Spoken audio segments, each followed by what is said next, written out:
দর্শক সকলকে স্বাগত জানাচ্ছি এনটিভির নিয়মিত আয়োজন সংলাপ প্রতিদিনে আপনাদের সাথে আছি আমি ফারজানা নাহিদ। আপনারা জানেন আমরা এই টক শোতে প্রতিনিয়ত রাজনৈতিক এবং সমসাময়িক বিষয় নিয়ে আলোচনা করে থাকি। আজ আমরা তেমনই কিছু বিষয়ে কথা বলবো। কথা বলার জন্য স্টুডিওতে দুজন অতিথি আছেন, পরিচিত হয়ে নিব। আমার বামে আছেন advocate Syeda Asifa Ashrafi Papia, Bangladesh supreme court BNP, এবং আমার ডানে আছেন অ্যাডভোকেট হুমায়রা নূর, যুগ্ম সদস্য সচিব, জাতীয় নাগরিক পার্টি এনসিপি। আপনাদের দুজনকে এনটিভি স্টুডিওতে স্বাগত জানাচ্ছি। আলোচনাটা শুরু করব। আগে যেটা আমরা জানি যে গতকালকে আমরা সংরক্ষিত নারী আসনে জানি যে বিএনপি ৩৬ জন চূড়ান্ত নারীদের নাম কালকে চূড়ান্ত করে আমাদেরকে জানিয়েছেন, মানে তালিকাটা দেওয়া হয়েছে। আজকে আমরা জানি যে ১৩ জন মনোনয়ন জমা দিয়েছেন জাতীয় পার্টির থেকে, জামাতে ইসলামী থেকে। তো জামাতে ইসলামী থেকে, জি। সো আমি একটু জানতে চাচ্ছি যে এই যে সংরক্ষিত নারী আসনের যে সিলেকশনটা হলো, আপনাদের দুজনের কাছেই আসবো।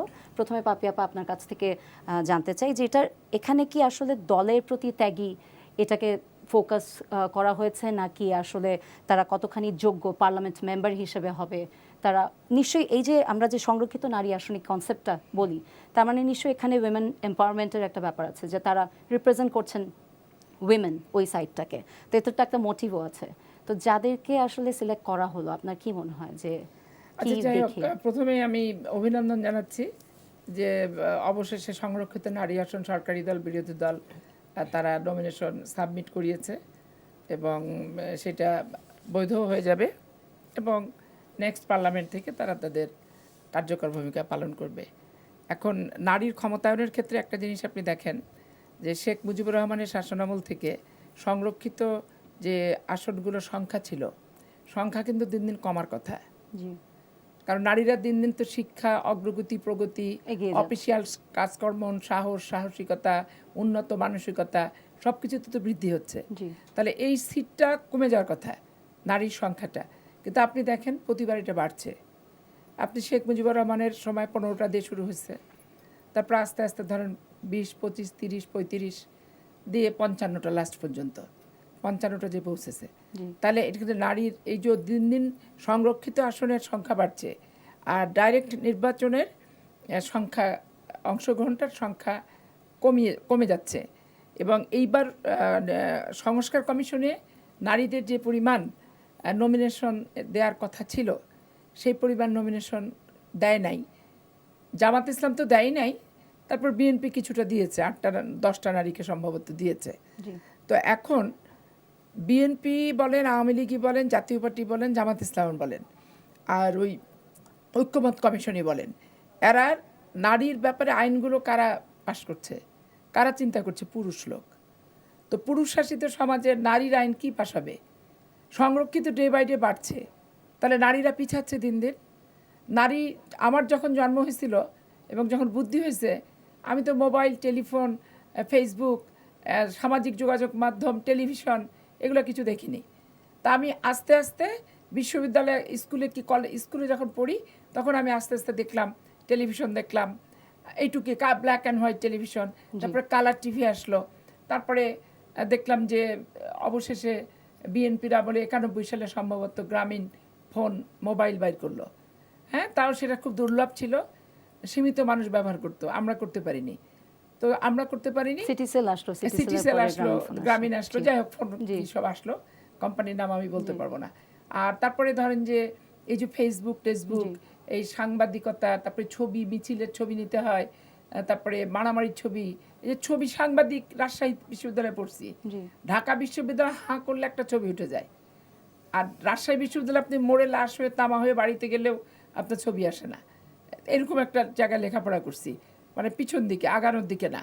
তো সেইখানে আপনি চিন্তা করেন যে আপনার ডে বাই ডে বাড়ছে সংরক্ষিত আসন।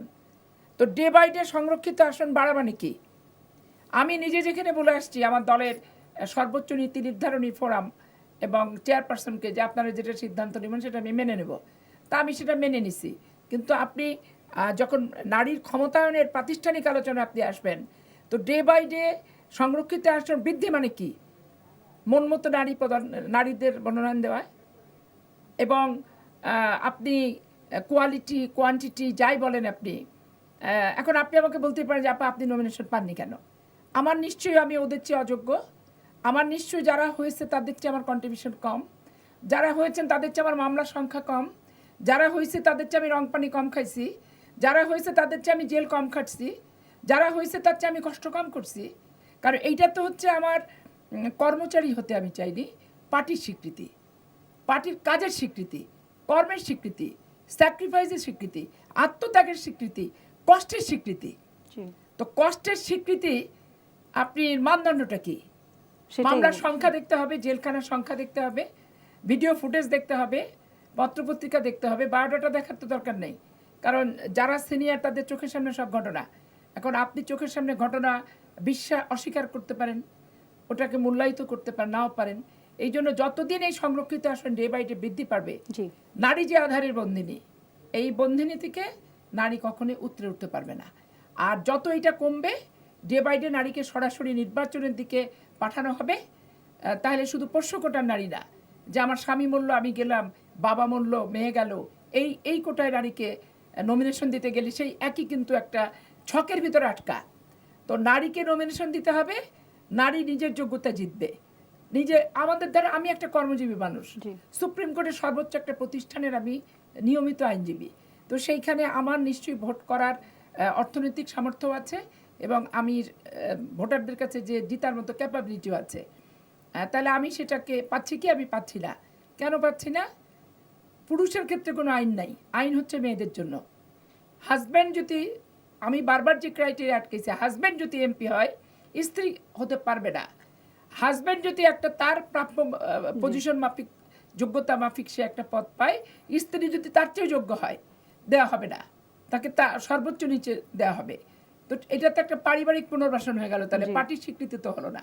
তো ঠিক আছে, আমার হাজব্যান্ড যতদিন এমপি ছিল, আমি যতবার নমিনেশন তুলছি আমাকে এই ক্রাইটেরিয়া দেওয়া হয় নাই নমিনেশন। ইভেন মহিলা এমপি 2004-এ আমি তুলছিলাম, আমাকে তখনও দেওয়া হয় নাই। 8 সালে আমি সরাসরি নির্বাচনে এবং 22শে জানুয়ারি আমি সরাসরি চাইছি, আমাকে দেয় নাই। পরে 8 সালে দল যখন একবারে 30 সিটে চলে গেল, তখন ম্যাডাম হচ্ছে আমাকে মহিলা এমপি সে বানিয়েছে। তো মহিলা এমপি বানানোতে বিরোধী দলের যে 35 জন ছিলাম, পারফরমেন্স যদি যাচাই করা যায়, নিশ্চয়ই আমি ব্যাক বেঞ্চার না।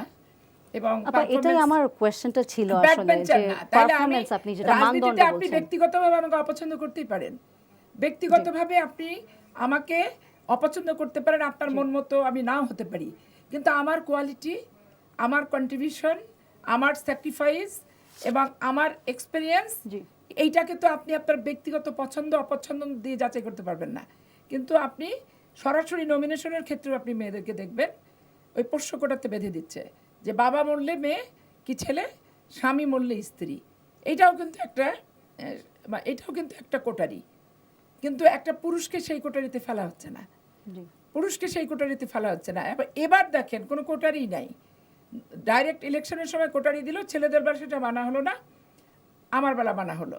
আবার দেখেন 8 সালে বেগম খালেদা জিয়া যাদেরকে নমিনেশন দিয়েছিল ডাইরেক্ট, তাদেরকে সংরক্ষিত আসনে করেনি।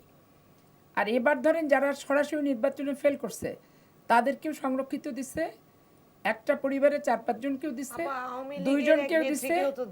আওয়ামী লীগের একজন নেত্রী পিপি, সবচেয়ে বড় কথা একটা জেলার ভিতরে 2 জনকেও দিচ্ছে, যেখানে 4টা এমপি নির্বাচিত আছে। আবার যেগুলোতে একটাও এমপি নির্বাচিত হয়নি সেখানে একটা মহিলা এমপি নাই। তাহলে আপনি সাংগঠনিক ভারসাম্যটা আপনি সব বাদ দেন, সাংগঠনিক ভারসাম্যটা আপনি কিভাবে রক্ষা করবেন? এই সাংগঠনিক ভারসাম্যের তো একটা ব্যাপার আছে, সেই ভারসাম্য আপনি কী দিয়ে রক্ষা করবেন? আর নারী পুরুষের ভারসাম্য সেটা তো ভিন্ন ব্যাপার। এই জন্য আমার কথা হচ্ছে, যারা পার্লামেন্টে গেছে তারা পারফরমেন্স রাখুক, তারা পার্লামেন্টে যোগ্যতার ভিত্তিতে গেছে, যেহেতু সর্বোচ্চ স্যাক্রিফাইসের ভিত্তিতে গেছে, সর্বোচ্চ কোয়ালিটির ভিত্তিতে গেছে এবং পার্টির হাইকমান্ডের সর্বোচ্চ আস্থা বিশ্বাসের প্রতীক হয়ে যেহেতু তারা গেছে, অতএব তারা নারী সমাজের ব্যাপারে ওই 55টা সংরক্ষিত ওখানে থেকেই যাতে তারা মানে দলমত নির্বিশেষে বিল দেয় যে সংরক্ষিত আসন আর আমরা হতে চাই না, আমাদেরকে ডাইরেক্ট ইলেকশন একটা দেন, বিরতি নমিনেশন দেন, নিচ্ছি। হারলে হারবো, জিতলে জি জিতবো। আপা, আপনার কাছে আবার ফিরে আসবো, এই বিষয়ে আরেকটু জানতে হবে আমার। আমি হুমায়রা আপা আপনার কাছে একটা প্রশ্ন রেখে আসলে বিরতিতে যাব, যে আপা বলছিলেন পোষ্য কোটার বিষয় এবং এই যে স্যাক্রিফাইস করা, আসলে প্রথমত যে কোয়েশ্চেনটা এরাইজ করে যে কারা এটা ডিসাইড করছে এবং কিসের মানদণ্ডটা কি, ক্রাইটেরিয়া কি, যে যোগ্যতা যখন আমি বলি যে কিসের যোগ্যতায়, তাহলে এটা দল আসলে কি দেখে তাকে যোগ্য মনে করে সিলেকশনটা করলো, এটার উত্তরটা আপনার থেকে শুনবো। এবং এটাও জানতে চাই যে এই যে উইমেন এম্পাওয়ারমেন্টের ক্ষেত্রে তো তাদের রিপ্রেজেন্টেশন আছে কিনা, বা নারী নেতৃত্বে আমরা যদি এক একজনকে দেখি যারা সিলেক্টেড হয়েছেন, তারা কি দলের পক্ষ থেকে তারা এটাকে, আপনার কি মনে হয় তাদেরকে দেখে যে ওটা যাচাই বাছাই করেছে কিনা, যে তারা উইমেন রিপ্রেজেন্টেটিভ হিসেবে তারা কতখানি যোগ্য? মানে একটা পার্লামেন্টে তো বসতে গেলে অনেক কিছুই তাকে ওই জায়গা থেকে ওই নারী নেতৃত্বটাতেও তাকে দিতে হবে, রাইট? কারণ এই আমি যেটা আপাকে প্রথমেই বলছিলাম যে নারী আসনের একটা মোটিভ আছে, যে তারা একটা জায়গা থেকে উইমেনদেরকে রিপ্রেজেন্ট করছে। তো এনারা কি ওই দল থেকে যাদের সিলেক্ট করেছে, কি আসলে দলের প্রতি আনুগত্যটাকে দেখা হয়েছে মনে হয় আপনার, পক্ষপাতিত্ব হয়েছে, নাকি আসলে তাদেরকে ওই যোগ্য ভেবেই আনা হয়েছে, কি মনে হয়? ধন্যবাদ আপনাকে, আমার সমালোচক এবং আজকে যারা আমাদের দেখছেন সবাইকে সালাম এবং শুভেচ্ছা জানিয়ে শুরু করছি।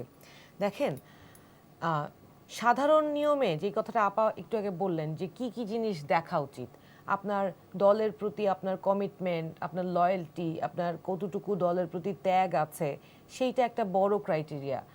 এইটা ফার্স্ট ক্রাইটেরিয়া হওয়া উচিত। আমি মনে করি যে লয়্যালটি একটা খুবই বড় জিনিস আমার জন্য। যে কোনো সম্পর্ক, সেটা সংসার হোক, প্রফেশন হোক, রাজনীতি হোক, আমার জন্য লয়্যালটির প্রশ্নটা যে কোনো জায়গার জন্য এক নাম্বার ইম্পর্টেন্ট, এবং সেটা সবার জন্যই এই কনসিডারেশনটা এক নাম্বার হওয়া উচিত। তারপর একজন মানুষের শিক্ষাগত যোগ্যতা, পেশাগত যোগ্যতা এবং সামাজিক অবস্থান।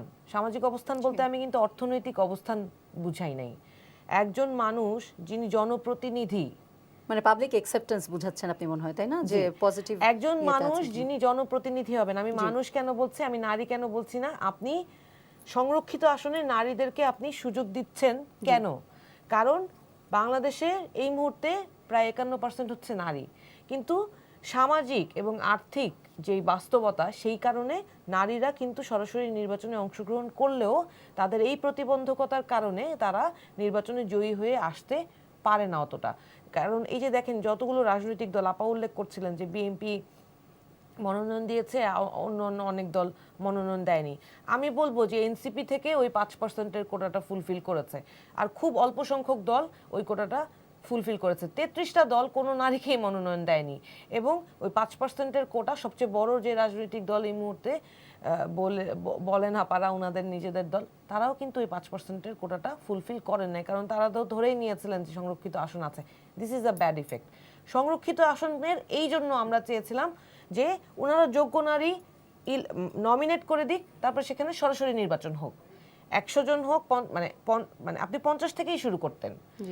100 জন চেয়েছিলাম আমরা যে নারীদের সরাসরি এই আসনগুলোর জন্য নির্বাচন হোক। 2 দলের, 3 দলের বা যতগুলো রাজনৈতিক দল আছে সবাই তাদের যোগ্য প্রার্থীদের দিক, নিজেরা নিজেদের মধ্যে ওই আসনগুলোর জন্য কম্পিট করুক। তাহলে জনগণ সিদ্ধান্ত নিবে কে কতটুকু যোগ্য, কে কতটা জনবান্ধব, কে কার প্রতি জনগণের ভালোবাসা বেশি, তখন তো সেটা প্রমাণ হয়ে যেত না। আপনি একটা বললেন না যে দলের প্রতি আনুগত্য বা loyalty should be the prioritised যদি কিন্তু এমন যদি হয় যে দলের প্রতি আনুগত্য আছে, that person is very loyal, but উনি আসলে পার্লামেন্টে রিপ্রেজেন্ট করার মতো ওই এর থেকে উনি আসলে যোগ্য নন। হ্যাঁ, দলের প্রতি ওই অনেকগুলো ক্রাইটেরিয়ার মধ্যে ওইটা বলেছিলাম first criteria, loyalty should be the first criteria. Then ওই যে ধরেন বিয়ে শাদীর সময়ও তো এগুলো দেখে না, যে একটা মানুষের চরিত্র ভালো কিনা, দেখতে ভালো কিনা। কিন্তু আপনি যখন জনপ্রতিনিধি হবেন, তখন জনপ্রতিনিধি হওয়ার একটা আইনগত যোগ্যতা আছে। আর্টিকেল 66 এবং সংরক্ষিত নারী আসনের জন্য তো আইনই আছে, সংরক্ষিত মহিলা আসন আইন 2004। এইটার মধ্যে আর্টিকেল 66 ফলো করতে বলা হয়েছে যোগ্যতা নিরূপণের ক্ষেত্রে, এবং কেউ অযোগ্য কিনা সেইটা নিরূপণের জন্য আপনাকে দেখতে হবে আর্টিকেল 66 এবং আরপিওর ধারাগুলো। হ্যাঁ, এটা আইনগত যোগ্যতার দিক। কিন্তু দলগুলো বিবেচনার জায়গায় দুইটা, একটা হচ্ছে রাজনৈতিক বিবেচনায় আর একটা হচ্ছে আইনগত বিবেচনায়, তাই না?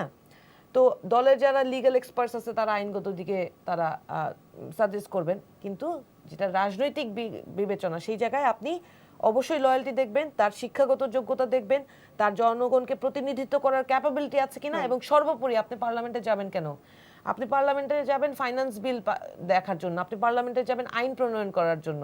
আপনার তো এই দুইটা কাজের বাইরে অ্যাকচুয়ালি পার্লামেন্টারিয়ানদের কোনো কাজ নাই।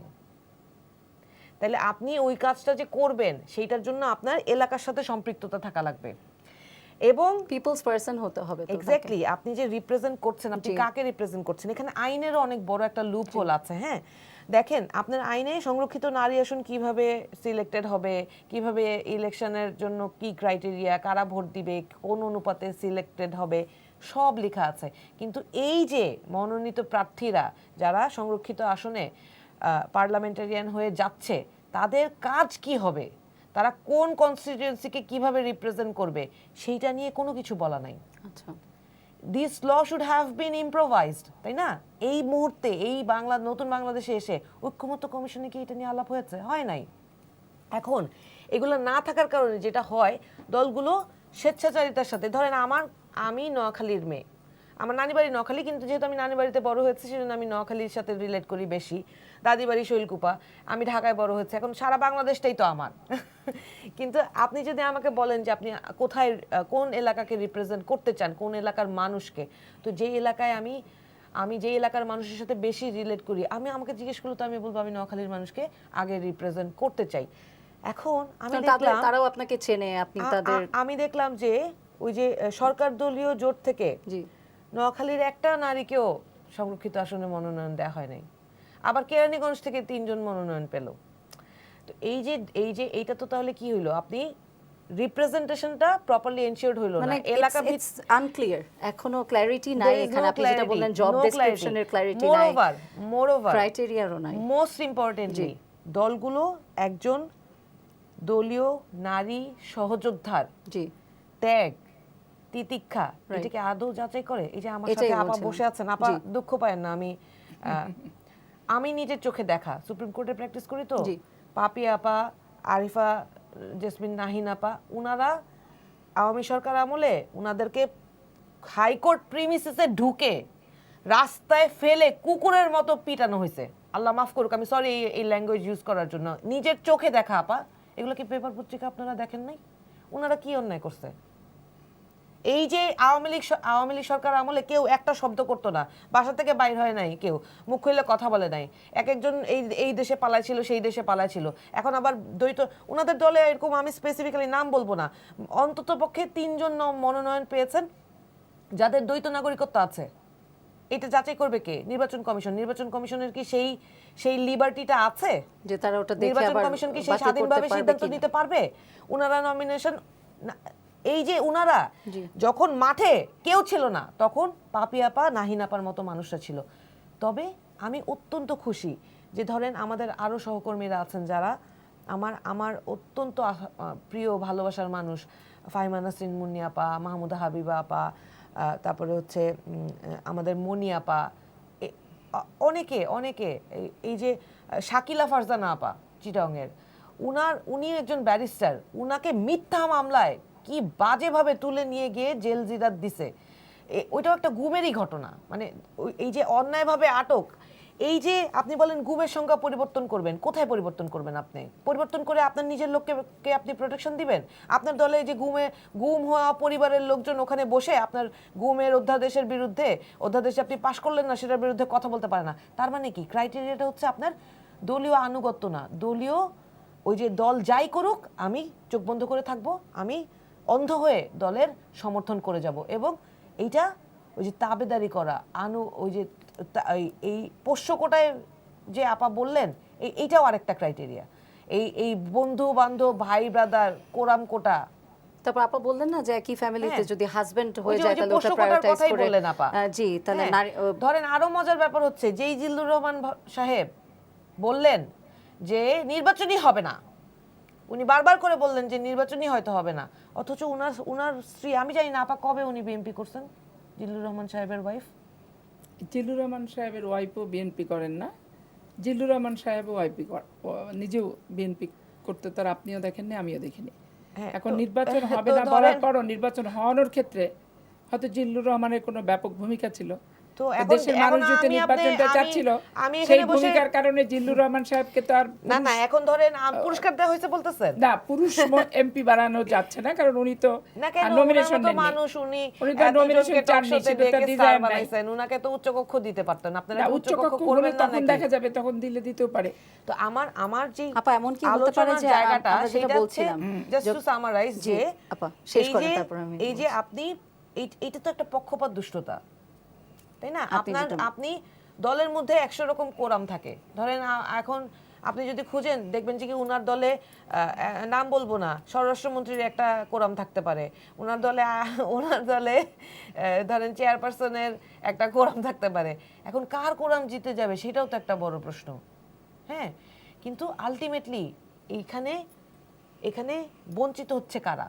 বঞ্চিত হচ্ছে নারীরা।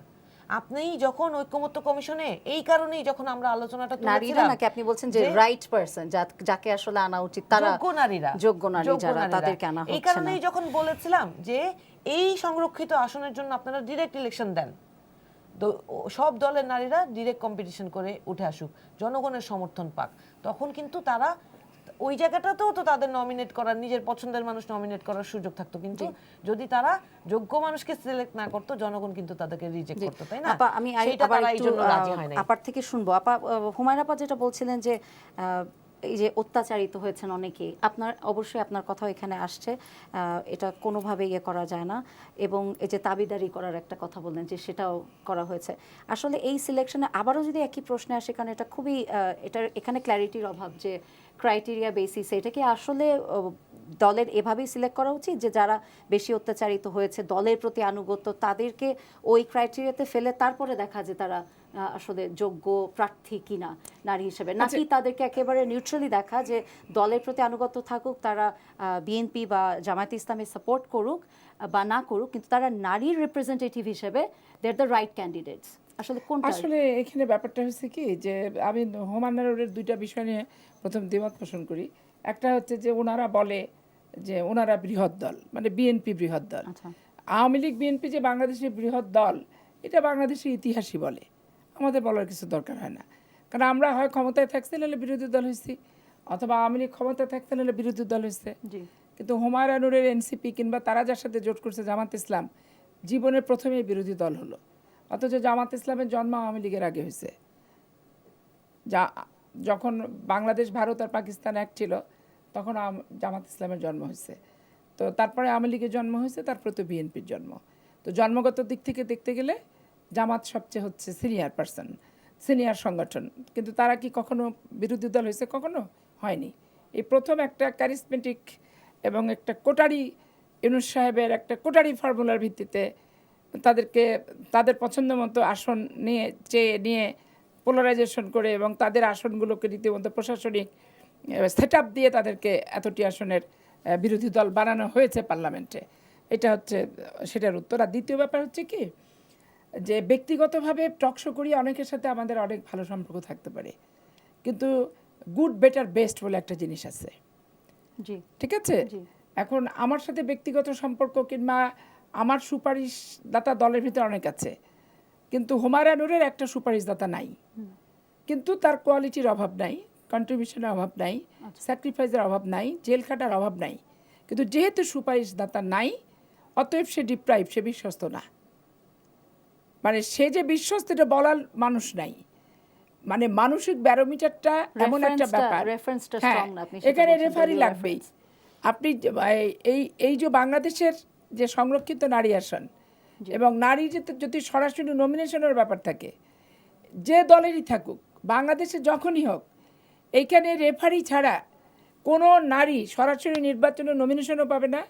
এবং কোনো নারী শত যোগ্যতা, শত কন্ট্রিবিউশন যদি নারীর গা কেটে লিখে দেয় যে গণতন্ত্র মুক্তি পাক, স্বৈরাচার নিপাত যাক, রক্ত ঝরতে ঝরতে যদি নারীটা মারা যায়, তারপরও রেফারি ছাড়া, সুপারিশদাতা ছাড়া এবং পার্টির ইন্টারনাল পলিটিক্সে তার তদবিরকারক ছাড়া সেই নারী কোনোদিনই মহিলা এমপি হতে পারবে না। সেই নারী সারা জীবনই কোনো দলেরই প্রতিনিধিত্ব করতে পারবে না। এটা সিম্পল সোজা হিসাব। আমার রাজনৈতিক, পরে বলো আমার রাজনৈতিক অভিজ্ঞতায় আমি যেটা বুঝি, এটা হচ্ছে সিম্পল সামাজিক হিসাব। আচ্ছা, নারীরা হারবে এটা আমি বিশ্বাস করি না, কারণ নারীরা তো পুরুষ লোকদের জিতানোর ক্ষেত্রে কাজ করছে। তাহলে সেই নারী কেন হারবে? যেই নারী ছাত্র জীবন থেকে 5টা-7টা সিটে কন্টিনিউয়াসলি কাজ করে, মিটিং করে, গলার শ্বাসনালীতে ইনফেকশন করে, রক্ত বের করে ভোট চেয়ে পুরুষ প্রার্থীকে জিতিয়েছে, তাহলে সেই নারী তো হারার জাতি না, হারার নারী না। তাহলে সেই নারীর বাছাই পদ্ধতি কি? বাংলাদেশের কোনো রাজনৈতিক সংগঠন বলেন, আর বাংলাদেশের নির্বাচন কমিশন বলেন, আর হচ্ছে আপনার আরপিও বলেন, আর সংবিধানই বলেন, আর দলীয় গঠনতন্ত্রই বলেন, কোনো মহিলা কি এগুলো বানাচ্ছে? কোনো মহিলা কি বানাচ্ছে? একটা মা তার পেটে গর্ভবতী থাকা অবস্থায় কি কি অনুভূতি হয়, এটা যদি পুরুষ লোককে আপনি রচনা লিখতে দেন, তাহলে এই রচনাটা কি প্রপার হবে? তাহলে নারীদের আইন নারীদেরকে করতে হবে। নারীরাই বলতে পারে নারীদের কোন আইনে প্রকৃত প্রতিভার বিকাশ ঘটতে পারে। প্রভাবিত হওয়ার সম্ভাবনা নাই। প্রভাব মুক্ত হয়ে একেবারে উদার আকাশের দিগন্তের দিকে তাকিয়ে এক বাক্যে যেই নারীকে সত্যিকার অর্থে বলা যায় যে প্রকৃত যোগ্য, বেস্ট, তারপরে হচ্ছে বেটার, তারপরে হচ্ছে গুড। কিন্তু আপনি বেস্ট বাদ দিবেন, বেটার বাদ দিবেন, গুডকে বলবেন বেস্ট, সব দল মিলে যার যার। তাহলে এই যে মনিরা নামে এনসিপির যে মেয়েটি, এ ব্যাংকের একটা জুনিয়র অফিসার, যেখানে রাজনীতি করা সরকারি কর্মকর্তা কর্মচারী হিসেবে, কর্মচারীদের রাজনীতি অ্যালাউ আছে, বাট কর্মকর্তা হিসেবে নিষিদ্ধ আছে। সে কিন্তু এনসিপির মিছিল, মিটিং, অ্যাক্টিভিটি সব কিছুর ভিতরে ওই ব্যাংকের কর্মকর্তা হিসেবে সে কিন্তু জুনিয়র অফিসার হিসেবে অংশগ্রহণ করলো। তারপরে সে তাকে যখন নমিনেশন দেওয়া হবে বলা হলো নওগাঁ থেকে, তখন সে একটু নড়েচড়ে বসে রিজাইনটা দিল। এখন যেহেতু সে রিজাইন দিছে, তার যোগ্যতা থাক না থাক, এনসিপিতে ওই মনিরার চেয়ে অনেক যোগ্য এনসিপির নারী আছে, যেগুলোকে আমরা সম্মুখসারী যোদ্ধা হিসেবে দেখছি এবং সব জায়গায় দেখছি। কথা বলা থেকে টকশো করা থেকে, টকশো করলেই যে সব টকশো ভালো হয় তা তো না, 10 জন করলেই যে 10 জনই হলো তা না। রাজপথেরও তো কিছু অংশগ্রহণ থাকতে হবে, তাই না? কন্ট্রিবিউশন থাকতে হবে, পার্লামেন্টেরও বুঝার যোগ্যতাটা থাকতে হবে। এগুলো তো অনেক কিছু ব্যাপার ক্যারি করে। তো সেইখানে দেখেন সে শুনি মহিলা এমপি হিসেবে সে প্রথম সারিতে আছে, এবং সে যে 3 বছর না হলে সরকারি চাকরি ছাড়ার, তার নমিনেশন যে বৈধ হবে তার নিশ্চয়তা কোথায়? তাকে আগে রেখে তার সাপোর্টিং নমিনেশন সাবমিট আরও করানো হয়েছে।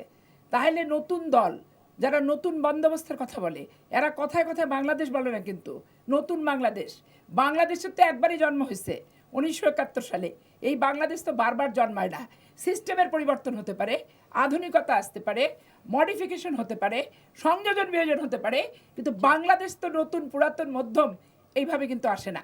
তাহলে আপনি চিন্তা করেন যে একজন সরকারি কর্মকর্তার সাপোর্টিং হিসেবে আরও 2 জনকে নমিনেশন সাবমিট করানো হলো, তাহলে এইটা কিসের হলো? আর ওই মনিরার ভিতরে এনসিপি কেন কেন্দ্রভূত হলো? ওখানে ব্যারিস্টার আছে, লয়ার আছে, ডাক্তার আছে, পার্টিতে শ্রম দিচ্ছে, আরও ভালো লোক আছে, মুখপাত্র হিসেবে বক্তৃতা আমরা সবারই শুনি, তারাও আছে।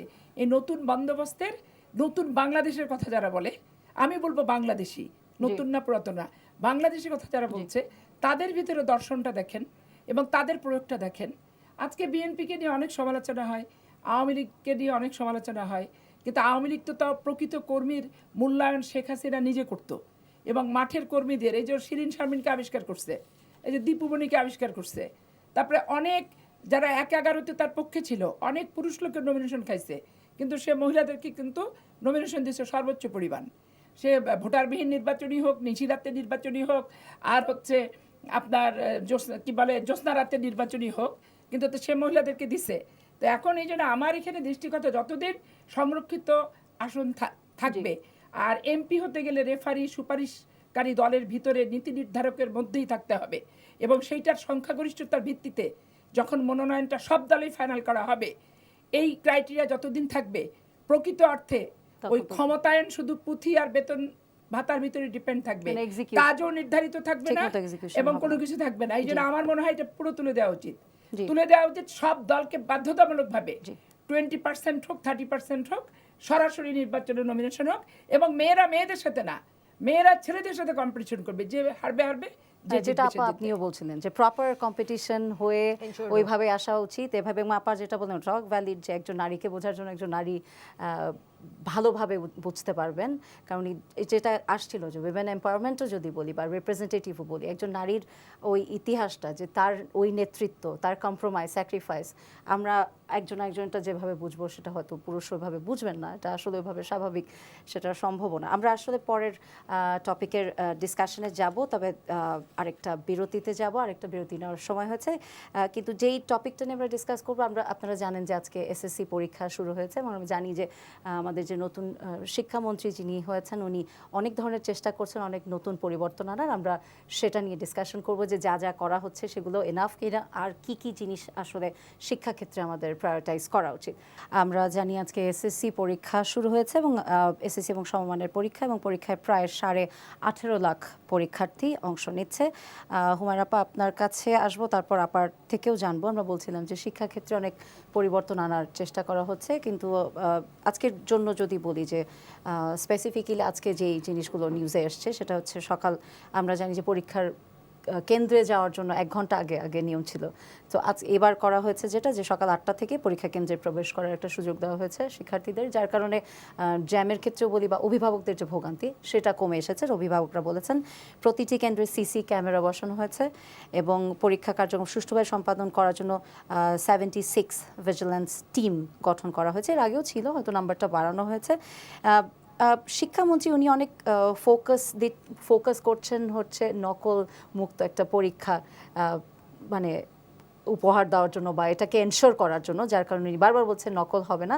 কিন্তু আমি জানতে চাচ্ছি যে এটাই কি একটা ফোকাল পয়েন্ট কি না আসলে শিক্ষাক্ষেত্রে? কারণ গত 17 বছরও যদি আমরা দেখি যে শিক্ষাক্ষেত্রে যে গ্যাপগুলো ছিল, যে ভ্যাকিউমটা তৈরি হয়েছে, সেটা তো পূরণ করার জন্য আরও অনেকগুলো জায়গা থেকে আমরা দেখতে পারি। সেটা কারিকুলাম বলেন, ট্রেনিংয়ের সাইড বলেন, ভোকেশনাল ট্রেনিং হোক বা কোয়ালিটেটিভ ট্রেনিং হোক টিচারদের এবং স্টুডেন্টদের। আপনার কি মনে হয়? আচ্ছা, এখানে যেটা মূল বিষয় সেটা হচ্ছে শিক্ষামন্ত্রী, একদম ওনাকে আমি ভীষণ পছন্দ করি। আমার মনে আছে যে আমি যখন এলএলবি পড়ছিলাম, উনি একই ইনস্টিটিউশন ইউনিভার্সিটি অফ লন্ডনের আন্ডারে আমাদের সাথে একই ক্লাসে এলএলবি করছিলেন, এবং পরবর্তীতে ওনাকে আসলে গ্রেফতার করা হয়। তো উনি আর হয়তো কন্টিনিউ করেছেন কিনা জানা নাই। তো ওই সময় ওনাকে যেহেতু ব্যক্তিগতভাবে দেখার সুযোগ হয়েছে, উনি প্রচন্ড মেধাবী এবং অ্যাক্টিভ একজন ভেরি মানুষ। অ্যাক্টিভ। হ্যাঁ, এইটা আমাকে অ্যাপ্রিশিয়েট করতেই হবে। He is trying to improvise things, but উনার যেই পদক্ষেপগুলো আমার কাছে মনে হচ্ছে যে উনি সেই ওই ওই যে 2000 সালে পড়ে আছেন, 2001 সালে পড়ে আছেন। কেন? কারণ এই মুহূর্তে বাংলাদেশে নকলটা কিন্তু বড় সমস্যা না। এই জেনারেশনের যে স্টুডেন্টস, এই জেনজি বা তাদের চেয়েও ছোট যে জেনারেশন, তারা কিন্তু নকল করে না। মানে আমার মনে হয় না তারা নকলে বিশ্বাসী। তারা যেটা করে, তারা পড়ালেখাই ঠিক মতো করে না, এবং সৃজনশীল পদ্ধতি এইটা ওইটা এগুলো করে, এবং অটোপাস জেনারেশন বানায় দিচ্ছে এদেরকে। ভালো না লিখলে, ভালো না পারলেও দেখা গেছে তাদেরকে অনেক বেশি মার্কস দিয়ে পাশ করায় দেওয়া হয়েছে। এ প্লাসের ছড়াছড়ি, ওই যে লটারি একটা সিস্টেম ছিল, সেটাও তো চেঞ্জ হচ্ছে। ওটাও উনি বলছেন যে লটারি হবে না ভর্তির ক্ষেত্রে। আগে তো ধরেন আমি ছোটবেলায় মতিঝিল আইডিয়াল স্কুলে ভর্তির জন্য আমার মনে আছে আমি কি অমানবিক, মানে ওই ছোট বয়সে আমার মনে খাওয়া আর ঘুম ছাড়া ভর্তি পরীক্ষার আগে আমার কোনো কিছু অ্যালাউড ছিল না। ওই কত 6 বছর বয়স, তারপর আমি সেই পরীক্ষায় চান্স পাইছি। আমাকে আমার মেধার ভিত্তিতে আমাকে ওই জায়গায় চান্স পাইতে হয়েছে। এখন তো এই বাচ্চাদের সেই কম্পিটিশন নাই, সেই টেনশনও নাই, ওই চাপও নাই। ওরা পরীক্ষার আগের দিনও সেই চাপ ফিল করে না, বরং আমাদেরকে বলে, মা why are you being so anxious. মানে আমাদেরকে বলে, তো মানে আমি এক সময় ওদের কথা শুনে অবাক হয়ে যাই, বিকজ ওদের যেটা সমস্যা সেটা হচ্ছে অ্যাসেসমেন্টের যে ক্রাইটেরিয়া, শিক্ষা পদ্ধতি, ওই জায়গায় হচ্ছে মূল সমস্যা। ওই জায়গাটা যদি আপনি চেঞ্জ করতে না পারেন, আপনার অ্যাসেসমেন্ট কেন আপনি যতটুকু লিখবেন, যতটুকু তথ্যগত এবং সাফিসিয়েন্টলি কারেক্টলি লিখবেন, ততটুকুর জন্য আপনি মার্কস পাবেন। আপনি কেন বেশি মার্কস পাবেন? আমার বাচ্চাই যদি হয়, আমি চাই না যে আমার বাচ্চা এরকম অটোপাস হোক। তারপরে দেখেন ইন্টারিম গভর্নমেন্টের আমলে ইন্টারমিডিয়েট পরীক্ষা নেয়াই হলো না। কেন করলো এই কাজটা? আপনি দরকার হলে আরো 6 মাস পরে নিতেন, কিন্তু পরীক্ষা নিতেন, পরীক্ষাটা নিতে হইতো। এই জেনারেশনকে নষ্ট করলো তারা। এইগুলো তো ঠিক করতে হবে। তারপরে বাংলাদেশে, সারা বিশ্বের সব দেশে কিন্তু আপনি যে কথাটা বললেন যে রিসার্চ বেস স্টাডিজকে অনেক বেশি প্রায়োরিটাইজ করা হয়, কিন্তু বাংলাদেশে আপনি দেখবেন শিক্ষক বলেন, শিক্ষার্থী বলেন, তাদের সবার শিক্ষা ব্যবস্থায় এই রিসার্চ করার জন্য যেই আর্থিক একটা মানে অ্যালোকেশন, ফাইন্যান্সিয়াল Grant অ্যালোকেশন বা যেটাই সেই হোক, গ্র্যান্ট, জি। সেটা বাজেটের মধ্যে সেই গ্র্যান্টের জায়গা খুবই সংকীর্ণ, আলোচনাই নাই। জি। তাহলে আমরা উন্নত বিশ্বের সাথে কিভাবে আমরা টেক্কা দিব? আমাদের সেই জায়গাটা আমরা যেতে যখন হলে, আন্তর্জাতিক মানের শিক্ষা ব্যবস্থা বলছি বা সেই জায়গায় যেতে চাচ্ছি যে হলে হোক, আপনার সেখানে এডুকেশন সিস্টেমটাকে ওই জায়গায় উন্নীত করতে হবে। Absolutely. বাংলাদেশের এতগুলো পাবলিক বিশ্ববিদ্যালয়, কোনো বিশ্ববিদ্যালয় র্যাঙ্কিং এ বিশ্বের 1000টা বিশ্ববিদ্যালয়ের মধ্যেও নাই। একটা বিশ্ববিদ্যালয়, তাও একটা প্রাইভেট বিশ্ববিদ্যালয়, 1300টার মধ্যে একটা প্রাইভেট বিশ্ববিদ্যালয় স্থান পেয়েছে। জি। তাও তারা কতটা মান ধরে রাখতে পারবে আমি জানি সেটা- না। শিক্ষা প্রতিমন্ত্রীর দিকে তাকান, উনারা একটা টিম করলেন, শিক্ষামন্ত্রী এবং শিক্ষা প্রতিমন্ত্রী। উনারা যেহেতু পশ ক্লাস, সরি টু সে, উনারা এসে বললেন ইংলিশ মিডিয়াম স্কুলকেও এই এই শিক্ষা মন্ত্রণালয়ের বিভিন্ন কাঠামোর আন্ডারে আনা হবে। আপনি ওই কাঠামো আর এই কাঠামো মিলাতে পারবেন না, তো আপনাকে একটা ইউনিফাইড সিস্টেম করতে হবে। হাসনাত আব্দুল্লাহ পার্লামেন্টে দাঁড়িয়ে প্রথম দিন বলেছে কিন্তু যে এই যে মাদ্রাসা সিস্টেম, নর্মাল পড়ালেখার সিস্টেম, আবার ইংলিশ মিডিয়াম, এইটা কিন্তু 3টা ক্লাস ডিভিশন। আপনি মনে করেন না যে এই 3টা শিক্ষা ব্যবস্থা 3 ধরনের, এই 3টা কিন্তু 3টা ক্লাস ডিভিশন। আপনি দেখবেন যে যারা গ্রামে থাকে বা যারা একেবারে নিম্ন আয়ের, তারা বেশিরভাগ মানুষকে, আবার আমি বলছি না যে ঢালাওভাবে শিক্ষিত বা পয়সাওয়ালা মানুষ মাদ্রাসায় পড়ায় না, কিন্তু ইন জেনারেল এই 3টা সেকশনে আপনি একেবারে 3টা ক্লাস ডিফারেন্স ক্রিয়েট করে রেখেছেন। আপনাকে এই জায়গাটা একটা ইকোনমিক unified- ক্লাস আপনি বলছেন তো, যে ইকোনমিক class, সাইড থেকে, social অ্যাফোর্ডেবিলিটি status, থেকে, সবকিছু। আপনি দেখবেন ইংলিশ মিডিয়ামের স্টুডেন্ট মানেই মনে করা হয় আরে ওরা তো পশ ক্লাস, কিন্তু আপনি জানেন, ধরেন আমার বাচ্চাকে যদি আমি ইংলিশ মিডিয়ামে পড়াই, মাসে 1 লাখ 2 লাখ টাকা পর্যন্ত খরচ। এই খরচটা টানতে আমি যদি অনেক বেশি পয়সাওয়ালাও হই, আমারও তো কষ্ট হবে। আমি করব কি করব না, বা ওই ক্লাসের সাথে টেক্কা দেয়া, এই যে কম্পিটিশন, এই যে অসুস্থ কম্পিটিশন, তখন বাচ্চাদের মধ্যে ওই মোরালসটা গ্রো করে না, বা ওই ডিফারেন্সটা ওই গ্রো মোরালসটা করে, গ্রো যে করে না। সোশ্যাল ক্লাস আর- ডিফারেন্স আপনি যেটা আর যদি বললেন। তারা ওই কম্পিটিশনে না টিকতে পারে, তখন তাদের মধ্যে হীনমন্যতা তৈরি হয়, তাদের মধ্যে অপরাধ প্রবণতা তৈরি হয়। এগুলো হচ্ছে সোশ্যাল সায়েন্স, এগুলোও তো ওনাদেরকে কনসিডার করতে হবে। আপনি শিক্ষা ব্যবস্থা যখন সাজাবেন, আপনাকে এই সব কিছু কনসিডার করে সাজাতে একটা হবে, সব। ইউনিফাইড এডুকেশন সিস্টেম প্রণয়ন করতে হবে। আপনি শুধু ভর্তি সিস্টেম পরিবর্তন করলেন, পরীক্ষা দিয়ে দিলেন বাচ্চাদের জন্য। এই যে এত ছোট ছোট বাচ্চা পরীক্ষা দিয়ে কি করবে? ধরেন আমার জন্য তো এটা চাপের ছিল যখন আমি পড়ালেখা করেছি। তো আলটিমেটলি আপনি যদি এইভাবে করে চিন্তা করতে না পারেন, পুরো জিনিসটা ঢালাওভাবে সাজানোর জন্য কি চিন্তা করছেন সেইটা না করতে পারেন, খুব শুধু স্টান করলে হবে না। Right, বুঝতে ওই যে পারছি। নকল প্রতিরোধের জন্য আমি এখানে হেলিকপ্টার নিয়ে গেলাম, ওই যুগ তো আর নাই। উনিও বলেছেন জি। যে এখন তো আর সেই যুগ নাই, এখন তো সিসিটিভি ক্যামেরায় দেখা যায়। আমি ওই জানালার পাশে দাঁড়িয়ে দেখলাম, কিন্তু সমস্যাটা হচ্ছে যে ডিপ ইনসাইড এই বাচ্চাদের মনস্তত্ত্বে ওই নকল শব্দটা কিন্তু ঢুকিয়ে দেয়া হচ্ছে বারবার এই কথাটা বলে, যে ওইটার কারণে কিন্তু আপনি দেখবেন ছোট বাচ্চাদের মধ্যে এই জিনিসটা বেশি থাকে, যে নিষিদ্ধ জিনিসের প্রতি মানুষের আগ্রহটা আকর্ষণ বেশি, বা যেটা আপনি বেড়ে না যায়। করবেন ওটাই বেশি করতে চাবে। সুতরাং তারা যেটার মধ্যে অভ্যস্ত ছিল না, সেটার। যে এই কালচারটা আদতে আসলে চলে গিয়েছে, সেইটা বরং তারা আবার নতুন করে শুরু করতে পারে, ধন্যবাদ সেই আপা। আশঙ্কাটা থেকে যায়। আপা, আপনি কিছু অ্যাড করতে চাচ্ছেন হ্যাঁ, এখানে? আমি হলিস্টিক অ্যাপ্রোচ এখানে একটা আপনি যত কথাই বলেছেন। বলেন, জি। যে English medium British council follow করে এবং তাদের পরীক্ষাও সেভাবে হয়, তাদের কারিকুলাম, বই, সিলেবাস সবকিছু কিন্তু আলাদা। আর বাংলা মিডিয়াম সেটাও আলাদা, জি। এবং মাদ্রাসা শিক্ষা সেটাও আলাদা।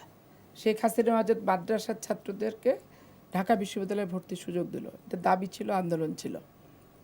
এতে দেয়াতে হলোটা কি, যে মাদ্রাসার ছাত্ররা মাদ্রাসাতে যে পরিবেশে মানুষ হয়, যে পরিবেশে তাদের খাবার দাবার এবং যে অনুশাসনটা, সেটা কিন্তু বাবার কাছে থেকে যে বাচ্চাটা স্কুলে পড়ে সেটার সাথে খুবই ডিফারেন্স আছে। ডিফারেন্ট। জি। ঠিক আছে? আর এনভায়রনমেন্টটাই তো ডিফারেন্ট, তারা যেভাবে হ্যাঁ, বড় হচ্ছে। পরিবেশটা হচ্ছে ভিন্ন। আর আপনি শিক্ষার পরিবেশ যখন আপনি ক্লাসে যাবেন, দেখবেন একটা ইংলিশ মিডিয়ামের বাচ্চা একটা ক্লাসরুমে 20 থেকে 25 জন বসে, এবং তাদের দুটো ডেস্ক আলাদা আলাদা থাকে। আবার বাংলা মিডিয়ামের স্কুলে যাবেন, যে তারা একটা বেঞ্চে 4 জন থেকে 5 জন বসে গাদাগাদি করে, আমরা যেভাবে বসছি, একজনের মাথায় উকুন আরেকজনের কাছে আসছে, খুশকি উড়ে আরেকজনের মাথায় পড়ছে, বাস্তবতা যেটা, হ্যাঁ, ঠিক আছে? আসলে। তাহলে এইখানে এটা একসাথে তিনটা করার কোনো কারণ নাই। মাদ্রাসা শিক্ষা বোর্ডের বিশ্ববিদ্যালয় থাকবে, যেখানে ওইখানে একটা স্কুল কলেজ আলিম ফাজেল সর্বোচ্চ যেটা আছে সেখানে তারা পড়বে। ঢাকা বিশ্ববিদ্যালয়, রাজশাহী বিশ্ববিদ্যালয় যেটা পাবলিক বিশ্ববিদ্যালয় বলতে আমরা যেটা বুঝি, জি। সেখানে যারা জেনারেল এডুকেশন থেকে আসবে, school college English medium English version যেটাই হোক, চান্স পাবে, তারা ভর্তি হবে। আচ্ছা, তারপরে আপনি ইংলিশ মিডিয়ামের সাথে, তো এটা তো বুয়েটে পরীক্ষা দিয়েও পাশ করবে না, এটা ঢাকা বিশ্ববিদ্যালয়ের পরীক্ষা দিয়েও পাশ করবে না, এটা খুব জোর BRAC university, north south university, অথবা এদেরকে বিদেশে পাড়ি জমাতে হবে। এই হচ্ছে বাস্তবতা। এখন এইখানে হুমায়রা যেটা বললো যে নকল নকল নকল ঢুকায় দেওয়া হচ্ছে, দেখেন শিক্ষামন্ত্রী যখন বলছে সিসিটিভি ক্যামেরা থাকবে এবং পরীক্ষার তারিখ ঘোষণা করা হয়েছে, তখন এইরকম ঝাঁকড়া চুল এবং চোখে পিকুলিয়ার চশমাওয়ালা ছেলেরা আন্দোলন করতেছে, বলে আমরা শিক্ষামন্ত্রীর পদত্যাগ চাই। সাংবাদিক বলছে কেন? বলে সিসিটিভি ক্যামেরা কেন থাকবে, একটু ঘাটটার ঘোড়ায় লিখলে অসুবিধাটা কি? আমি নিজের কানে শুনছি এবং নিজের চোখে ছবিগুলো আমি দেখছি। কিন্তু তারপরে হচ্ছে এই যে কোটা না মেধা, মেধা না কোটা, অথচ পরীক্ষায় অটোপাস। জি। এই অটোপাস দেখেন, মেধা কোটার আন্দোলন করা ছাত্রছাত্রীরাই অটোপাস বার কাউন্সিল থেকেও নিছে। বার কাউন্সিলেও অন্তর্বর্তীকালীন সরকারের সময় তারা এমসিকিউরে ফেলগুলোকে পাশ করা হয়েছে, যারা রিটেনে ফেল করছে সেগুলোকে পাশ করানো হয়েছে, এটা কি প্র্যাকটিস করবে বলেন? পাশ করানো হয়েছে। তাহলে আমার শুধু উকিলের সংখ্যা আমি বাড়াই দিলাম, ওখানে কি করবে? প্রকারই করবে, ফ্রডগিরি করবে। প্রফেশনটা যে প্রেস্টিজিয়াস প্রফেশন ছিল সেটাকে রীতিমতো অসম্মানিত করবে, নষ্ট করবে। এবং ফেল করাগুলো, এই যে রিভিউ, ফেল করাগুলোকে পাশ করাতে হবে। যে যে পা ধরতেছে, হাত ধরতেছে, তো এই যে পা ধরে হাত ধরে রিভিউ পাস করে, একটা আমারটা আমি অভিযোগ শেষ আছে করি, যে আমারটা আমি শেষ করি, সময় শেষ তো, তাই না, আপনাকে আমারটা জাস্ট শেষ পয়েন্ট করি। দিয়ে আমি দেই। শুরু যেহেতু করলাম, পয়েন্ট দিয়ে কথা দেই। দিত না প্লিজ, না, আমি না, তোমার ঠিক আছে। কথা বলিনি। মানে আর্থিক লেনদেনের অভিযোগ আছে কিন্তু। রিভিউ যেই অভিযোগে যে অভিযুক্ত হোক, জি। আমার কথা হচ্ছে একটাও রিভিউ অ্যালাউ করা হবে না যদি সিস্টেম থাকে। মানে তাহলে পাশ করলে আমার পাশ মেয়েও করবে। যদি ফেল করে, জি। আমি তার জন্য তো 2300 জনকে পাস করাবো না। সোজা হিসাব যেটা, মেধা মেধাই, কোটা থাকবে না। এখন ছেলেমেয়েরা পরীক্ষার হলে যেতে চায় না, পরীক্ষা দিতে চায় না, ঘাড় ঘোরানো সিসিটিভি ক্যামেরা দিয়ে কেন মনিটরিং হবে সেটাও চায় না। আর সবচেয়ে বড় কথা, শেখ হাসিনা ওয়াজেদ শিক্ষা খাতকে নষ্ট করছে দুইভাবে। একটা কোচিং সেন্টার কেন্দ্রিক প্রশ্নপত্র বিক্রি ফাঁস, আর দ্বিতীয়ত হচ্ছে যে 3কে 50 বানানো। যে হচ্ছে ফেল করছে তাকে পাস করাইছে, Manipulate যে করে, পাস জি। করছে তাকে সেটাকে- জিপিএ 5 দেখাইছে। দেখায় বলছে শিক্ষার মানের ব্যাপক উন্নয়ন হয়েছে। বেসিক্যালি পাশের হার শিক্ষার বাড়ানোর জন্য। মান ধস নিচের দিকে ধাবিত হয়েছে। এখন এইখান থেকে উত্তরণ করতে গেলে শিক্ষামন্ত্রী সিরিয়াস, পাঞ্চুয়াল, সব ঠিক আছে, সদিচ্ছা সব ঠিক আছে। ঠিক। এখানে তাকেও শিক্ষিত ব্যক্তিদের সাথে পরামর্শ করে এই মাদ্রাসা শিক্ষা কারিকুলাম, জেনারেল শিক্ষা কারিকুলাম, ইংলিশ মিডিয়াম শিক্ষা কারিকুলাম, এগুলাকে বোর্ডের আন্ডার হবে না। ব্রিটিশ কাউন্সিল কি রাজশাহী বোর্ডে যাবে, ঢাকা বোর্ডে যাবে? যাবে না। ব্রিটিশ কাউন্সিলের আন্ডারে যখন পরীক্ষা হবে তখন কি করবে তারা? তো এগুলো অনেক বুঝার ব্যাপার আছে। তবে আমি চাই যে বাংলাদেশের শিক্ষার পরিবেশটা ফেরত আসুক, কোচিং নকল মুক্ত, ওই অটোপাস মুক্ত সেটাকে। একটা জি। শিক্ষা থাকুক, যেই শিক্ষায় সত্যিকার প্রকৃত শিক্ষাটা পাবে। এবং মেধা না কোটা, কোটা বলে কিছু থাকবে না, মেধাই হবে। এখানে আমি একটা লাইন জাস্ট শেষ করে দিই, সেটা হচ্ছে বার কাউন্সিল হচ্ছে একটা অর্গানাইজেশন, যেই অর্গানাইজেশনের আন্ডারে আমাদের আইনজীবীদের পরীক্ষাগুলো হয় এবং তারা অন্তর্ভুক্তিমূলক পরীক্ষা দিয়ে যাচাই বাছাইয়ের মাধ্যমে এমসিকিউ, রিটেন, তারপর ভাইভা দিয়ে তারা উন্নীত হয়ে একজন অ্যাডভোকেট হয়। এই আপাদের সময় এমসিকিউ পরীক্ষাটা ছিল না। এই এমসিকিউ পরীক্ষাটা তারপরে মাত্র 100 জন পাস করছে আমাদের সময়। এমসিকিউ পরীক্ষাটা আমাদের সময় থেকে প্রচলন হচ্ছে, উইচ ইজ গুড। আপনি ভালো করে পড়ালেখা করে, আইনটা ভালো করে জেনে, অ্যাটলিস্ট বেয়ার অ্যাক্টগুলো ভালো করে জেনে পরীক্ষা দিয়ে আপনি এমসিকিউ পাস করবেন। তারপরে রিটেনে পাস করতে হবে। রিটেনে আপনার ধরেন আইনের ড্রাফটিং থেকে শুরু করে নানান ধরনের আইনি প্রশ্নগুলো থাকে। এখন যে রিটেন পাস করলো না, কি ভয়াবহ কালচার আমরা দেখলাম এই ইন্টারিম গভর্নমেন্টের আমলে। আপারা বলতে চান যে আপাদের নাকি ইন্টারিম গভর্নমেন্টের আমলে কোনো প্রভাব ছিল না, অথচ ইন্টারিম গভর্নমেন্টের আমলে আপাদের দলীয় নেতার কাছে ধর্ণা দিয়ে, টাকা দিয়ে তা এই রিভিউ আবেদনকারী এবং আকস্মিকভাবে শত শত স্টুডেন্ট যারা অকার্যকর হয়েছে তাদেরকে কার্যকর ঘোষণা করে ভাইবা দেওয়ার সুযোগ দেওয়া হলো। পরবর্তীতে এইটা নিয়ে যখন সবাই প্রতিবাদ করলো, তখন সেটা আবার স্থগিত করা হলো। আবার অনেক দিন এটা আটকে রেখে ধরেন কি করে, এরকম প্রতিবাদের মুখে কিছুদিন আটকে রাখে, মানুষ যাতে ভুলে যায়, তারপরে সেটা পরিবর্তন করে আরেকটা রেজাল্ট দেওয়া হলো, এবং এই রেজাল্টের মধ্যে ওই যে যাদের কাছ থেকে টাকা পয়সার লেনদেন হয়েছে জি। তারাও অন্তর্ভুক্ত। দুঃখটা কি জানেন, এইখানে ভুক্তভোগী কারা?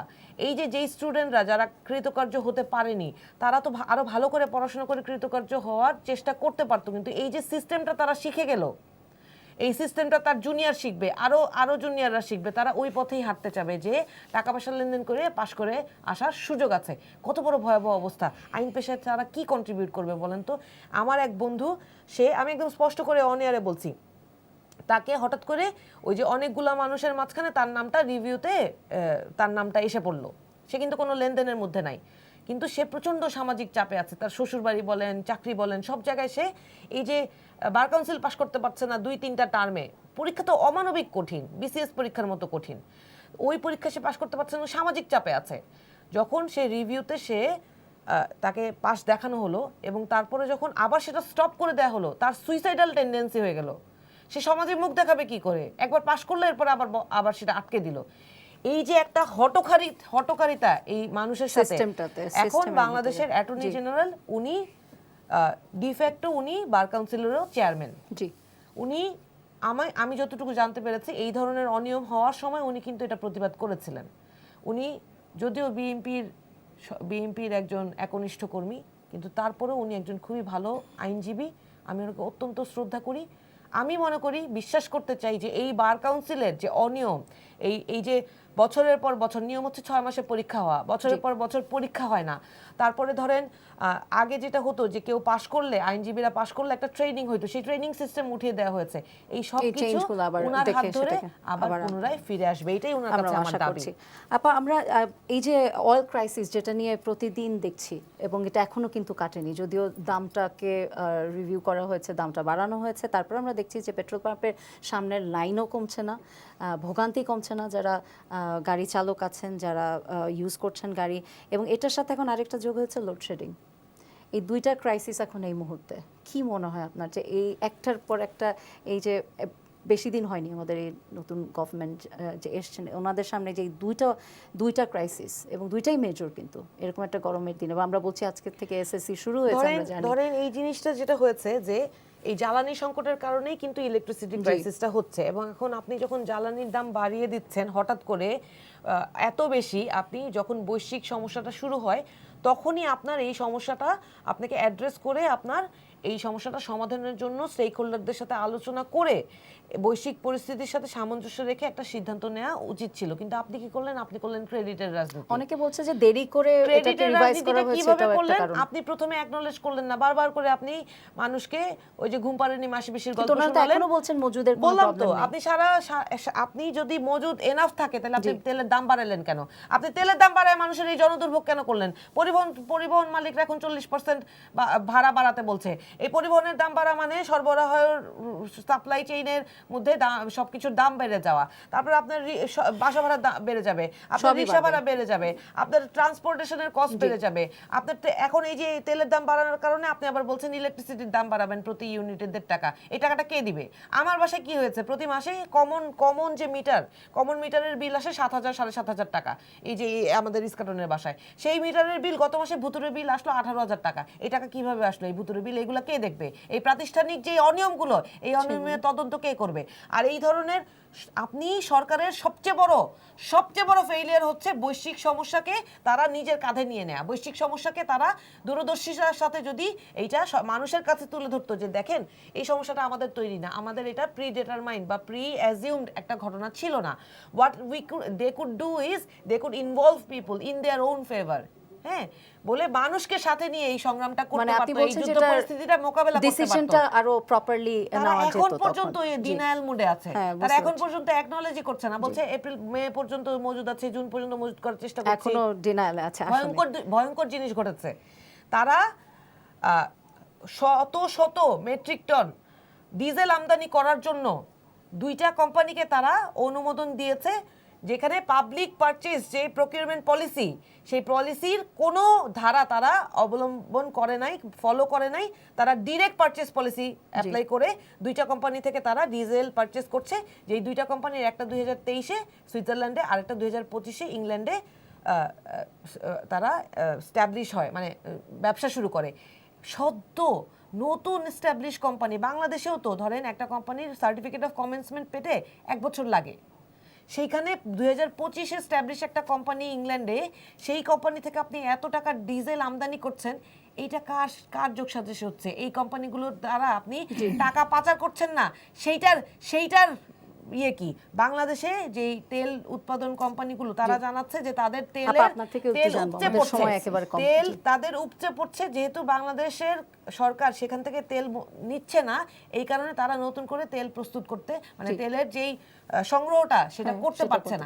আপনার সিস্টেমটা আপনি প্ল্যানডই না। আপা এখন একটু পরে আপার সাথে এর আগে এটা নিয়ে কথা হচ্ছে, আপা বলবে যে তেলের যে সংকট তৈরি হয়েছে, আপনি আপাকে এটা বলতে কৃত্রিম। দাও, সবই যদি আচ্ছা, তুমি আমি বলে বলছি। ফেলো, কেন তুমি বলবে? আমারটা আমাকে বলতে দাও। আমার আচ্ছা, কথাটাই আপা, বলছি। তুমি যদি লম্বা চালাও শুনে তাহলে আমাদের সংকট সময় বলাই যাবে না। জেলের সংকট নিয়ে বলা হচ্ছে যে অতিরিক্ত তেল মানুষ সংগ্রহ করছে পেট্রোল পাম্পগুলো থেকে। শুনেন, আপনি এই দোষটা যদি বিভিন্ন রাজনৈতিক দল, সাধারণ মানুষ, যার উপরে এই সংকট চাপান না কেন, দিন শেষে এই তেল মজুত করা থেকে শুরু করে এই তেল যারা অতিরিক্ত মজুত করতে না পারে সেটার জন্য স্ট্রিক্ট মনিটরিং পলিসি করা এবং সেটা ইমপ্লিমেন্ট করার দায়িত্ব সরকারি। আমাদের হাতে আপন সময় ভাই নেই, আমরা যদি একটু আপার আপন কাছে হুমায়ুন আহমেদের যে কিছু কিছু কথা বলে, সেই কথাগুলো গায়ে বাঁধার মতো। এই বিএনপির সরকারে আসার বয়সটা কত? এখন তারা যদি বলে যে মধ্যপ্রাচ্যে যুদ্ধ করো, তারেক রহমান জবাব চাই। না, এটা তো নির্বাচন বলি নাই, হওয়ার আগে আপা। যদি বলে বলেছে যে একটা দল, জনগণকে সম্পৃক্ত কথা করতে। কম, আমি একটা কথা বলিনি তোমার সময়, যে নির্বাচনে আসার আগে যদি বলে যে একটা দল তো খাইয়ে গেছে আর একটা দল খাইতে আসছে, নির্বাচনে জিতার আগেই যদি বলে যে একটাকে তাড়াইছি আর একটাকে তাড়াবো, তাহলে এগুলো কথাবার্তা তো পূর্ব নির্ধারিত কথাবার্তা, এবং এই কথাবার্তাগুলো কিন্তু পুরো শিখানো কথাবার্তা, যারাই বলে থাকুক। এখন ঘটনাটা হচ্ছে যে তেলের সংকট কি এবার পার্সোনাল সংকট বিএনপির? মধ্যপ্রাচ্যে এটা কি আমাদের ক্রিয়েট সংকট বিএনপির? এইটা মধ্যপ্রাচ্যে যুদ্ধ সব জায়গায়। তো তেলের দাম যে এতদিন বাড়ায়নি, এইটাই তো অনেক ধৈর্য সহকারে দাঁতে দাঁত চেপে না বাড়ানোর চেষ্টা করছে, কিন্তু না বাড়ায় উপায় নাই। সারা বিশ্বে বিএনপি জয় টাকা পার লিটার বাড়াইছে, আপনি সারা বিশ্বে তার চেয়ে বেশি করে তেলের দাম বাড়াইছে। এখন বাংলাদেশের মানুষ ইরান ইরাক যুদ্ধ থেকে শুরু করে, আফগানিস্তানের যুদ্ধ থেকে শুরু করে, মিডল ইস্টে যেহেতু তেল বলেন, ডিজেল বলেন, অকটেন বলেন, এগুলি সবচেয়ে বেশি। স্বাভাবিক কারণে যুদ্ধ হলেই বাংলাদেশ শুধু না, আমদানিকৃত দেশগুলো একটা চাপে পড়ে যায়, কিন্তু সেই চাপটা আমরা পড়ছি। এটা বিএনপির কোনো সৃষ্ট চাপ না, প্রথমত। আর দ্বিতীয়ত, 23 সালে যদি কোনো প্রতিষ্ঠানের জন্মই হয়, 25 সালে যদি কোনো প্রতিষ্ঠানের জন্মই হয়, তাহলে তারা চোর ডাকাত ছিনচাইকারী, আর আমি হচ্ছে মাল খাচ্ছি, মানি লন্ডারিং করে বেড়াচ্ছি, এখন ওখান থেকে ঘুষ খাচ্ছি, এটা মানার কোনো কারণ নাই। কারণ আমরা যে লেখাপড়া করেছি, আমাদের যে পরবর্তী জেনারেশন, আমার ছেলেমেয়েরা, তাদের ইংরেজি প্রনাউন্সিয়েশন বলেন, কালচার বলেন এবং আপগ্রেড বলেন, তারা কিন্তু আমাদের চেয়ে বেশি আপগ্রেড। এখন আপনি 22 সালে কোম্পানি আমদানি রপ্তানি হয়েছেন জন্য ওই 50 সালেরটা নিতে হবে কি 48 সালেরটা নিতে হবে, এই ধরনের কোনো লিমিটেশন আছে কি? আমার দামে দরে দিতে যারা হচ্ছে আমাকে তাড়াতাড়ি পারবে, এবং আমি যেখান থেকে একটু সাশ্রয়ী করে আনতে পারবো, সেখান থেকে তো আমি চুক্তিটা করবো। কিন্তু সবচেয়ে বিষয়টা হচ্ছে চুক্তির তার ক্যাপাসিটি অ্যাসেসমেন্ট হয় নাই। এখন ক্যাপাসিটি অ্যাসেসমেন্ট যাদের আছে, তারা যদি দিতে, কিংবা তাদের এত বেশি চাপ তেল সরবরাহ করার ক্ষেত্রে, তারা যদি আমার বাংলাদেশকে দিতে না পারে, আমি যেটা চাই সেটা দিতে না পারে, তাহলে আপনি কি করবেন? কিন্তু আপনি কিভাবে কিছু জানছেন? আপনি আমাকে চোর বানা দিচ্ছেন, আমার দলকে তো চোর বানা দিচ্ছেন। যে কোনো জিনিস একটা বাস্তবিক অর্থে চিন্তা করতে হবে। অ্যাসেসমেন্ট করতে করতে আমার দেশের চাহিদা প্রতিদিন করলেন না, তেল এমন একটা জিনিস যে প্রতিদিনই মানুষের লাগবে। মানুষ যখন তার প্রতিদিনের চাহিদা এই সরকার মিটাতে না পারবে, তখন দেখবেন যে হাঁড়ি পাতিল, লাঠি ছোটা ও রুটি বেলনে নিয়ে মিছিল শুরু করে দেয়। তো স্বাভাবিক কারণেই আমি এখন সামনে যেটাই পাবো, মানুষ যখন সাগরে ভেসে যায়, সামনে যেটা পায় সেটাই কিন্তু ধরে বাঁচার চেষ্টা করে। তা আমার এখন এই যে এত বড় একটা মানে সব কিছু পরিকল্পিত, এই সরকারের আমলে যে সংগঠনটা হলো এনসিপি, এবং এই জামাত ইসলাম যে মানে আস্ফালন বিরোধী দলটা হলো, এদের সব সময় অ্যাটাকিং অর্থনৈতিকভাবে, দুর্নীতিভাবে সব কিন্তু বিএনপির উপর করতে চায়। এটা একটা অশুভ লক্ষণ এবং এটা অশুভ তৎপরতা। কারণ আমাদের সবাইকে এখন সবাই সবার দলকে বোঝাতে হবে, আপা, সবাই আপনি সবার থাকতে মানুষকে হবে। বোঝাতে আপনি হবে, একটা কথা আমাকে সবাই বলেন সবার জায়গা যে থেকে direct আপা, এই purchase কিভাবে প্রবলেম করবে? সমাধান করতে গেলে দায়িত্বশীল Procurement ভূমিকা রাখতে policy হবে follow না করে এবং direct purchase এবং কিভাবে করলো? দায়িত্বশীল আমরা এই অন্যায় হলে দায়িত্বশীল বলবো না। ভূমিকা পালন করলে NCP প্রত্যেকে রাজনীতি করতে এসেছিল জনগণকে এটা উস্কানি আপনাদের দেওয়া হবে না, দুঃখ। জনগণকে কিন্তু খারাপ অন্যায় কাজে করলে আমরা ইন্ধন দেওয়া বলবো হবে না। না, জনগণকে হুদায় হুদায় উত্তেজিত করা হবে না, এদেরকে সামাল দেওয়াটা আমরা যারা রাজনীতি যে যে দল করি জি। আমাদের সবার কিন্তু সার্বিক সার্বজনীন একটা দায়িত্ব। তো সেই দায়িত্বটা আমরা কে কতটুকু পালন করছি কি করছি না সেইটা বাদ দিয়ে উত্তরাধিকার সূত্রে প্রাপ্ত এই সমস্যা টোটালটাই যদি এই সরকারের ঘাড়ে চাপায় দেয়, তো এইটা তো একবারে যত ঘোষ নন্দ ঘোষের দোষ, যত দোষ নন্দ ঘোষের মতো না, এটা তো আপা, ব্যাপারটা এটা কিন্তু একটা হয়ে যাচ্ছে, গ্লোবাল ক্রাইসিস হয়ে এবং গেল। এই ক্রাইসিস তাই মিট না আপ করার বিষয়টা? জন্য গভর্নমেন্ট তার মতো করে, আসলে সরকার তার মতো করে চেষ্টা গভর্নমেন্ট করছে কারোর এবং সাথে এখানে বসেনি, আসলে তো বিরোধী দল বসে না কেন? জি। সকল রাজনৈতিক সংগঠন যার যার মতো বসে এখানে একটা সরকারকে রাজনৈতিক পরামর্শ ঐক্য দিতে তো কোনো প্রয়োজন। জি। সমস্যা নাই। জি। এটা বিয়ে বাড়ির মতো দাওয়াত দিয়ে কার্ড দিয়ে ডাকার তো ব্যাপার না। চলেন সেটাই যে- করি, যে আমরা তো সবাই- সেই প্রস্তাবটাই তো দিচ্ছি। প্রস্তাবের দেয়া না, নিজেরা বসে যেতে হবে। আমরা আশা সেটাই করি করি, সেটাই NCP হবে। মতো বসুক, প্রস্তাবটাই তো জামাত দিচ্ছি ইসলাম আবার। জামাত জি। ইসলামের মতো বসুক, আপা, আমাদের BNP সময় শেষ BNP-র হয়ে মতো, গেছে। আমরা জাতীয় আশা পার্টি করি জাতীয় পার্টির মতো, এরকম একটা এমনি ঐক্য দেখবেন দিয়ে সমাধান আমরা হয়ে যাবে। এই যে একটা ক্রাইসিস মোমেন্ট পার করছি, সেটা অয়েল ক্রাইসিস, লোডশেডিং, আমরা এই ক্রাইসিসগুলো আসলে একটা রাজনৈতিক ঐক্য আরও এটাকে আরও বেটার করে আমার মনে হয় এটার সলিউশন গভর্নমেন্ট থেকেই আসবে এবং বিরোধী দল থেকেও আসবে, সব দল থেকেই আসবে এই আশা করছি। এবং এই আশা নিয়েই আসলে আজকে আমরা শেষ করবো আলোচনাটাই। পাপি আপা এবং হুমায়রা আপা, আপনাদের দুজনকে অসংখ্য ধন্যবাদ এনটিভিতে আসবার জন্য। দর্শক, আজ এ পর্যন্তই, দেখাবে আরেকটি এপিসোডে। সবাই ভালো থাকবেন, সুস্থ থাকবেন, এনটিভির সঙ্গেই থাকবেন।